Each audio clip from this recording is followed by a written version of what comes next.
The Jack Benny Program, presented by Lucky Strike. To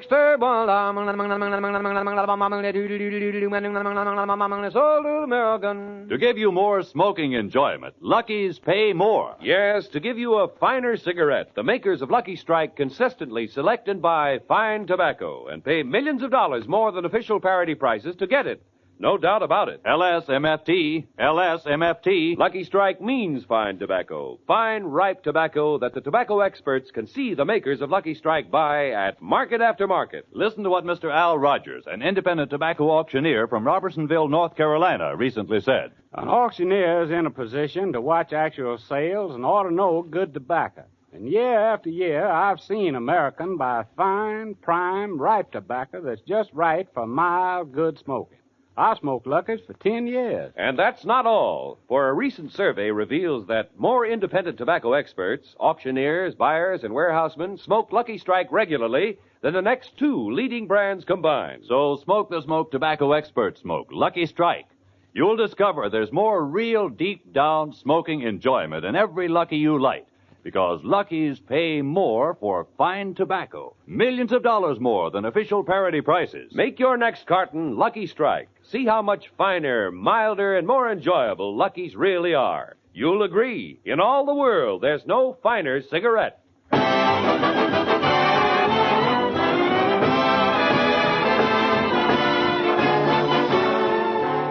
The Lucky Strike program, starring Jack Benny, with Mary Livingston, Phil Harris, Rochester, Dennis Day, and yours truly, Don Wilson.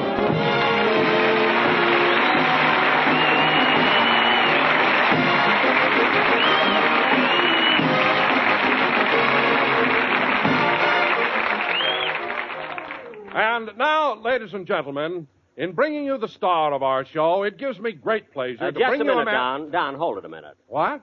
Don, today, instead of you introducing me, I'm going to introduce you. Me? Yes, Don. Ladies and gentlemen, today not only marks the anniversary of Don Wilson's 25th year in radio, but it also commemorates his 16th year with me. So, Don, take a bow.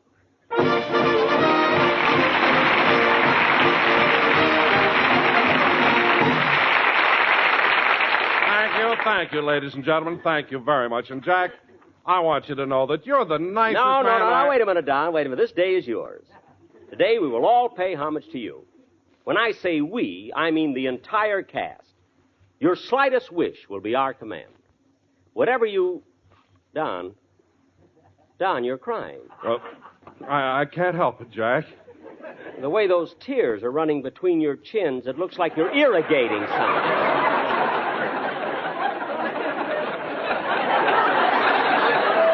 Now, Don, please stop sniffling. But I'm all right now.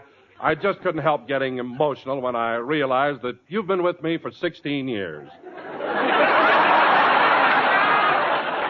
No, Don. Don, you've been with me. To think that I came on this show when it was down, and because of my When it was personality... down? And because of my personality and showmanship, I raised it to the pinnacle of success. Don. It wasn't easy. The hurdles were many. There were battles to be fought. But I faced them and brought us through to ultimate victory. I don't know, to hear him talk, you think I was the Navy and he was the Air Force.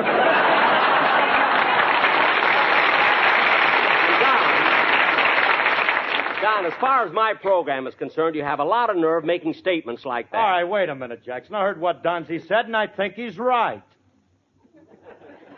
Do I hear a voice from the peroxide counter at Rexall?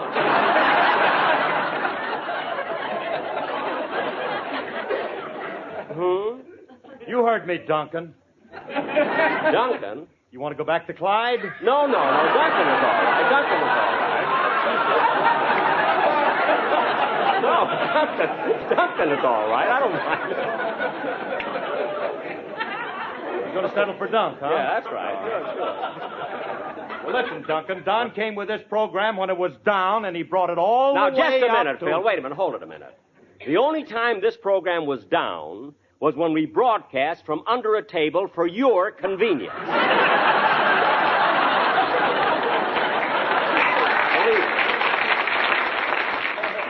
Those were the most uncomfortable 13 weeks I've ever spent. Yeah, and you can stop with that, too, Jackson, because it may interest you to know that I, Phil Harris, after due deliberation, have decided to go on the water wagon. Phil. Phil, you mean you're really giving up drinking? Yes, sir. Just one martini a day. Oh, for heaven's sake, Phil, if you're on the wagon, you're not supposed to take even one drink a day. Jackson, my stomach is like a steel mill. You can shut it down, but don't let the fire go out.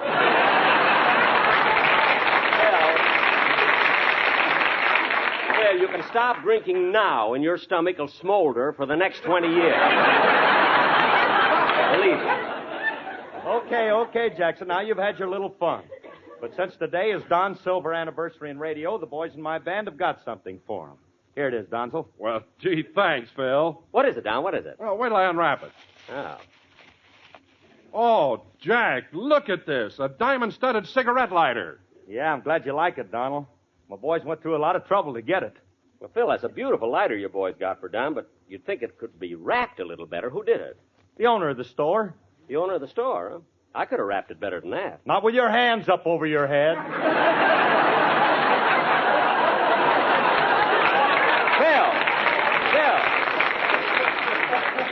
Phil, you mean your boys held up a jewelry store? Well, it was an accident. When they walked into the store, Remley had his guitar under his coat. Guy thought it was a machine gun, threw up his hands and says, take anything you want. Well, that's still dishonest. Frankie should have opened his coat and showed the jeweler that it wasn't a gun. Oh, Frankie did better than that. He took out his guitar, started to play, and the guy said, look, you got what you want. Stop torturing. Well, that I can understand. Anyway, oh, hello, Mary. Hello, Jack. I'm sorry I was late, but I was baking this cake.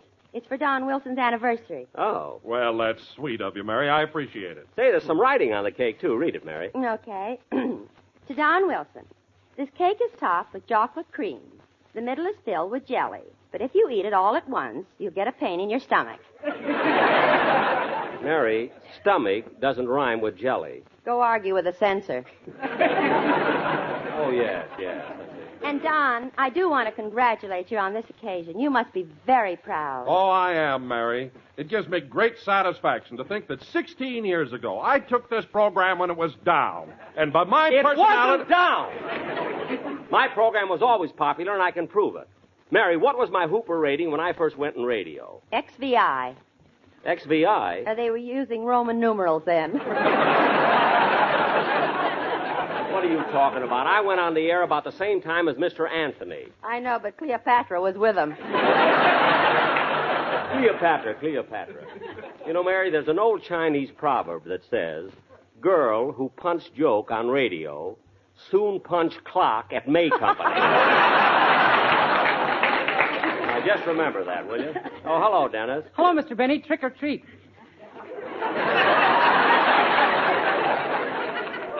Trick or treat? Dennis, Halloween isn't until tomorrow. You're a day early. I am? Certainly. Oh, boy, will my mother have the laugh on me. Why? I put a snake in her girdle. A snake in her girdle? Dennis, that doesn't even make sense. Yes, it does. It was a garter snake. Dennis, for a kid who's fortunate enough to have two heads, why do you always leave the good one at home? It's rehearsing my other show. Now stop!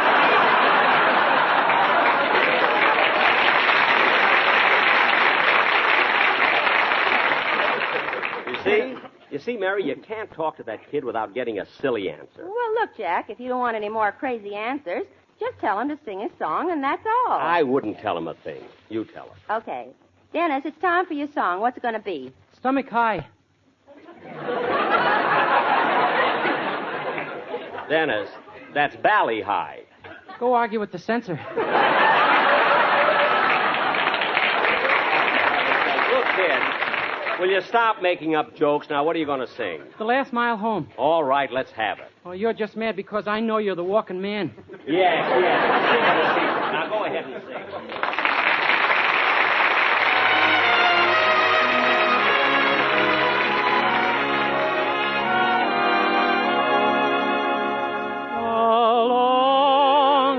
Mile is the last mile home when you've been away.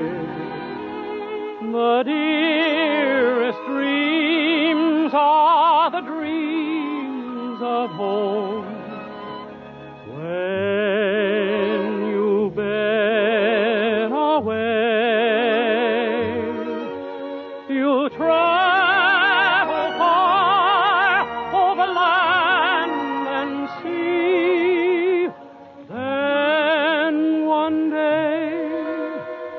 it's as clear as can be.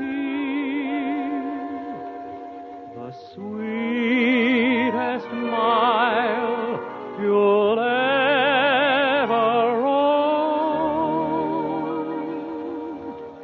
is the last mile home. You travel far over land and sea, then one day it's as clear as can be.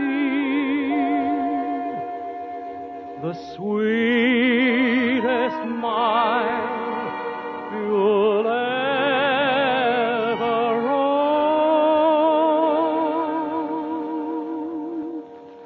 is the last mile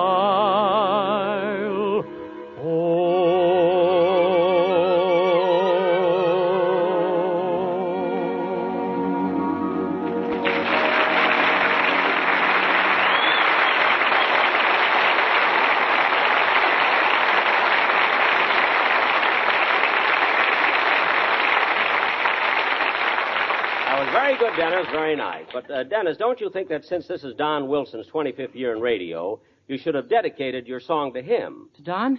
Yes, you see, in his honor, we're calling this Don's Day. Gee, I can hardly wait till I've been in radio 25 years. Then it'll be Dennis Day. Yeah. Dennis Day. Now, Don. Yes, Jack. In honor of your silver anniversary in radio, I'm going... Oh, excuse me. Hello? Hello, Mr. Benny. This is Rochester.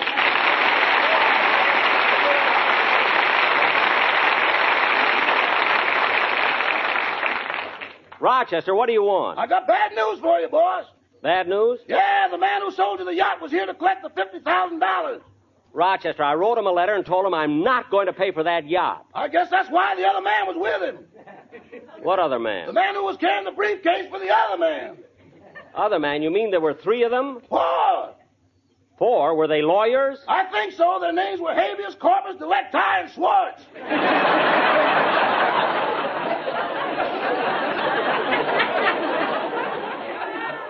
What? You'll hear them all on CBS this fall. Rochester, stop beating around the bush and tell me what happened after you met these lawyers. Well, they mean business, boss. You'll either have to pay the money or go to jail. They left a summons for you. A summons? Read it to me. Well, it starts off, the party of the first part, the Colonial Yacht Company, hereby contends that Jack Benny, the party of the second part, committed fraud, deceit, and trickery with criminal intent.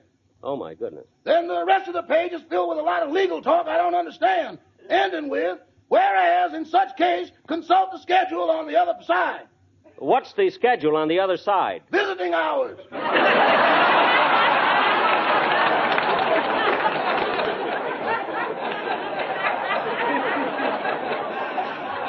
Rochester, this is serious. Are the men still there? No, they left about 2 hours ago. Then why didn't you call me sooner? I was busy packing your clothes.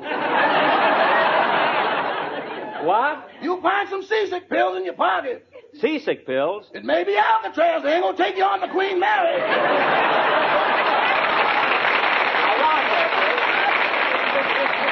This whole thing is ridiculous. Nobody's sending me to jail, and don't call me again unless it's important. Goodbye. Goodbye. What was that all about, Jack? Oh, nothing. It's that yacht company trying to frighten me. Now, where were we? We were talking about my anniversary. Oh, yes. Ladies and gentlemen, for our feature attraction tonight, we... Come in? Hi, Jack. Well, look who's here, Frank Sinatra.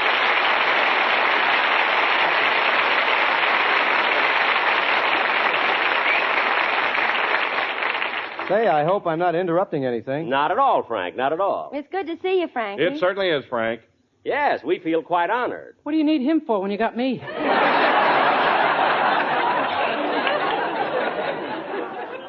Dennis, believe me, the fact that Sinatra is here is no reflection on your ability. It isn't, Mr. Benny? No, kid. You see, I'm glad Sinatra's here because he's one of the greatest singers in the country.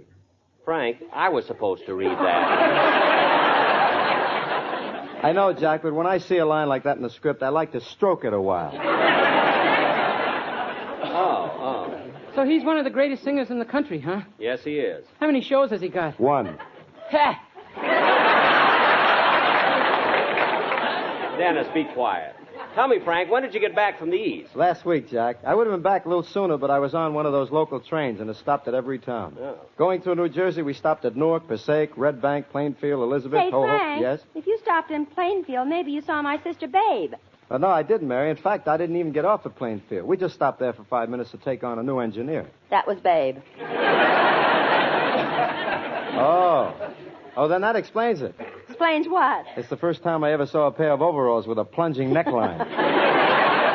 Look, I'm sure there are other things that we can discuss besides the adventures of Casey Livingston. I'm sorry.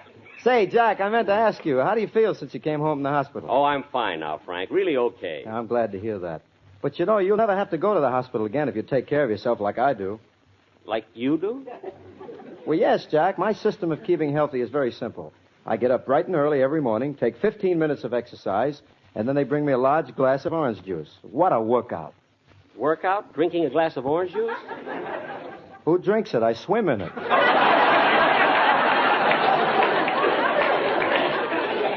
Oh.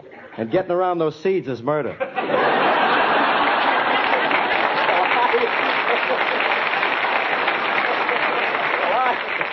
I wouldn't know. Yes, sir. And then I take 10 minutes of deep breathing exercises. That's the way I've developed my chest to what it is today, you know. Oh, I see. And Frankie, what is your chest measurement normally? 34 inches. And what is it expanded? 32. Wait a minute, how come your chest is 2 inches smaller when it's expanded? I don't know. I must have a slow leak somewhere. Well, that I can't understand at all, including my lead line. There. Oh, slowly. Oh, that's funny. Don. Oh, that's very funny. Don, Moby Dick. Moby Dick? That's no way to talk to me after I took this program when it was down. It wasn't down. I was a big success all over, New York, Chicago. And they loved me in St. Joe. And they're crazy about me in Czechoslovakia.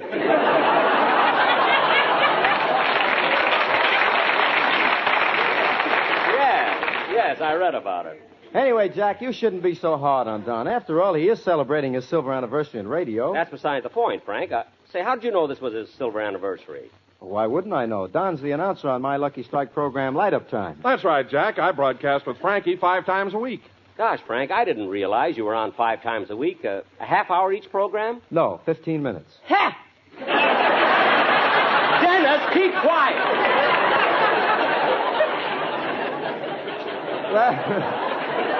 Well, Jack, you see, that's one of the reasons I came over here today. I cooked up a little song especially for Don, and the Sportsman Quintet's going to assist me. The Sportsman Quintet? Yes, this is a special arrangement, and it was necessary to add Mel Blanc. Oh, that guy gets in on everything. Well, go ahead, Frankie. Let's hear it. Don, this is especially for you. You must have been a beautiful baby. You must have been a wonderful child. When you were only starting to go to kindergarten, I bet you drove the little girls wild. And when it came to winning blue ribbon, I bet you showed the other kids how. That's Mel I Blanc. can hear the judges wail as you stepped upon the scale. You were so fat you couldn't bow. Hey, you must have been a beautiful baby. 'Cause, baby, look at you now. Take it, boys. You must be waiting for the commercial. You must expect a Lucky Strike song. And that was our intention, but now we have to mention that something went a little bit wrong. We couldn't find the rhyme for tobacco, the words that Speedy Riggs would allow. We tried everything you see, even LSMFT. We thought that would work somehow. So we guess we'll have to skip the commercial and light up a Lucky right now. Okay, I'll join you. Let's light a Lucky right now. You know they pay more. Let's light a Lucky right now.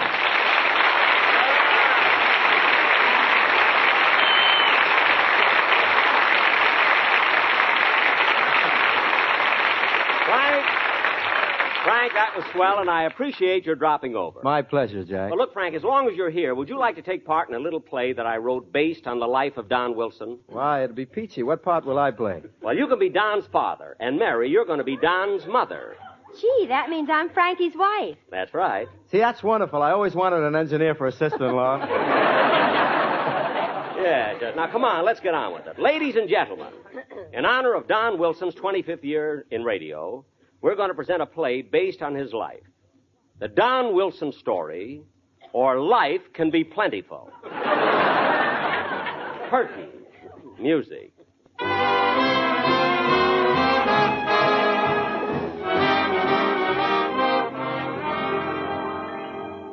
Our story opens in Denver, Colorado, many years ago. The stork has just delivered a precious bundle to the home of Mr. and Mrs. Donald C. Wilson, Sr. The mother happily whispers to the father. Darling, it's a boy. And the proud father said.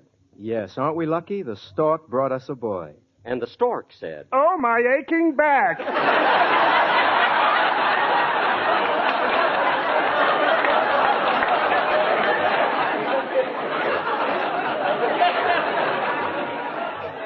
As the proud parents leaned over the crib looking at their newborn son, the baby said... 3 days later, the baby said... I want a T-bone steak! He was developing slowly. The next day, a friendly neighbor dropped in to see this little bundle of joy. You must be the happiest couple in Denver. Let me see the little fellow. There he is in his crib. Isn't he a chubby baby? Ooh, is he?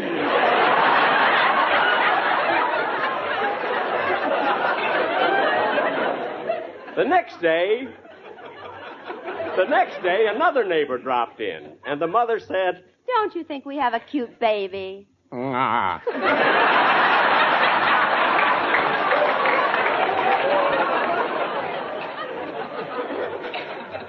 And the following day, the sister-in-law dropped in.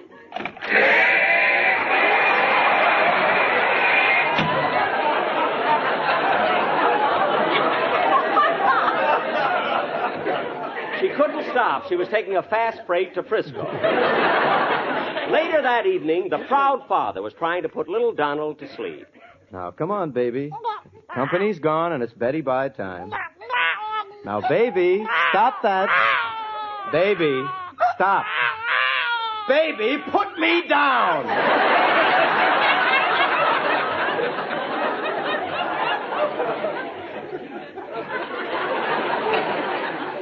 You better let me have him, dear. All right, darling. Now, Donald, close your little eyes and Mommy will sing you to sleep. Rock-a-bye, baby, in the treetop. When the wind blows, the cradle will rock. If the bough breaks, the cradle will fall. Down will come Donald, Denver and all.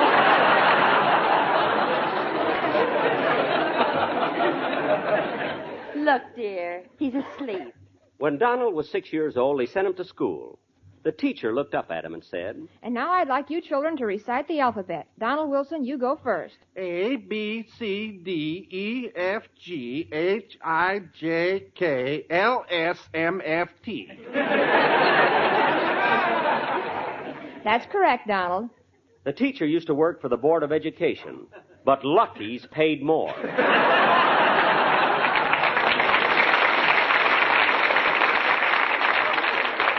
The years passed quickly, and Don graduated from college, magna cum laude. He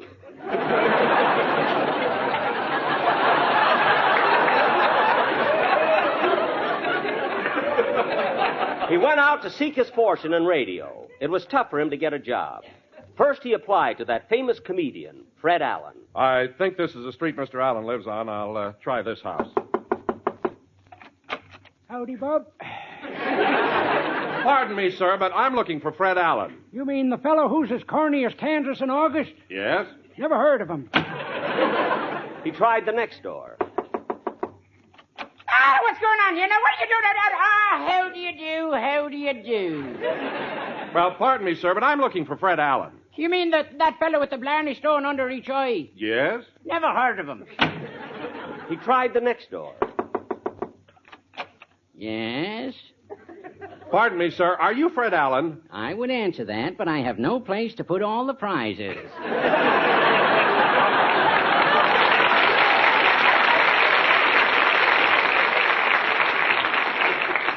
Goodbye, son. Don didn't get the job, but he never stopped trying. He was driven on by ambition, perseverance, tenacity, and Schwartz. They were his agents.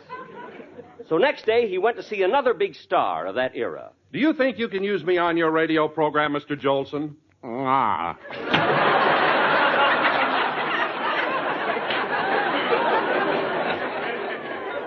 Then Donald left New York and came to Hollywood to seek his fortune. Babe drove him out. When Donald arrived in Hollywood, he lost no time in making an appointment with the greatest comedian that the world has ever known. A star whose position in the entertainment world has never been challenged. It was with fear and trepidation that Don went to the home of this great, great star. Yes?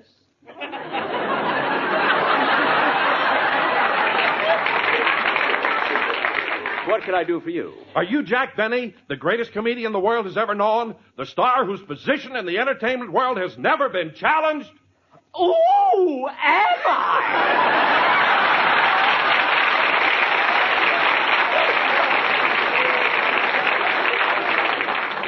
So Don Wilson came to work for me, and he has been my announcer ever since. This made his father so happy that he flew out from Denver, climbed up on Don's knee, and sang. And when it came to winning blue ribbons, I knew you'd show the other kids how. With your voice so strong and clear, we're so glad that you are here. So stand right up and take a bow. Oh, you must have been a beautiful baby, 'cause Donzie, look at you now. I'll lift your option. Donzie, look at you now. Ladies and gentlemen, every year, fires that start through carelessness lay waste to approximately 30 million acres of timberland. Help prevent the shocking destruction of our forests. Be careful with matches, and when you smoke, never discard a match or cigarette without putting it out. Help fight fires. Jack will be back in just a moment, but first... To